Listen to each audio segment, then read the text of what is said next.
According to Bohr quantum condition, Bohr के quantum प्रतिबंध के अनुसार इलेक्ट्रॉन्स जो हैं उन्हीं ऑर्बिट्स में रिवॉल्व करते हैं न्यूक्लियस के सराउंडिंग, जिनमें इलेक्ट्रॉन का एंगुलर मोमेंटम जो है यानी कि कोणीय संवेग जो है h/2π का इंटीग्रल मल्टीपल में होता है, यानी कि पूर्ण गुणज में होता है h/2π जो है एंगुलर मोमेंटम जो है कोणीय संवेग में इलेक्ट्रॉन का उन्हीं ऑर्बिट्स में रिवॉल्व करते हैं, यानी कि उन्हीं कक्षाओं में चक्कर लगाते हैं इलेक्ट्रॉन जो है according to Bohr quantum condition, यानी कि बोर एटॉमिक मॉडल में, जो बोर का एटॉमिक मॉडल है उनके अकॉर्डिंग।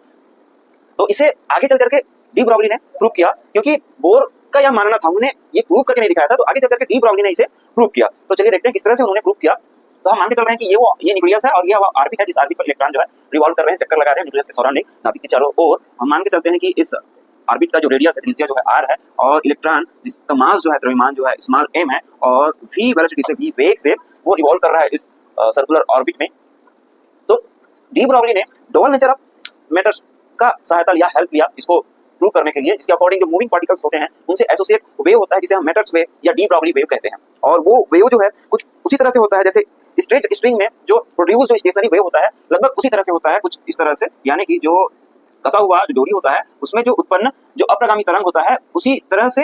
अप्रगामी तरंग यानी कि स्टेशनरी वेव जो है एसोसिएटेड होता है इलेक्ट्रॉन से, यानी कि संलग्न होता है, ये मान करके चला इसने डी ब्रॉगली ने कुछ इस तरह से। तो डी ब्रॉगली वेवलेंथ जो होता है मैटर्स वेव या डी ब्रॉगली वेव का, उसको हम lambda is equal to h/mv से शो करते हैं,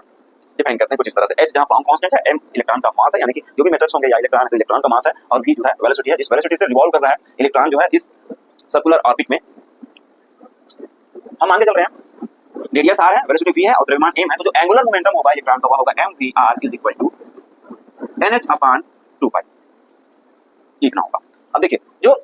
स्ट्रेट जो स्ट्रिंग होता है उनके दोनों एंड जो है फिक्स होते हैं, लेकिन यहाँ जो इलेक्ट्रॉन जिस सर्कुलर पाथ में रिवॉल्व कर रहा है, चक्कर लगा रहा है, वो क्लोज्ड है। तो सरकमफेरेंस जो होगा इस ऑर्बिट का वह होगा 2πr इज इक्वल टू, ये देखिए ये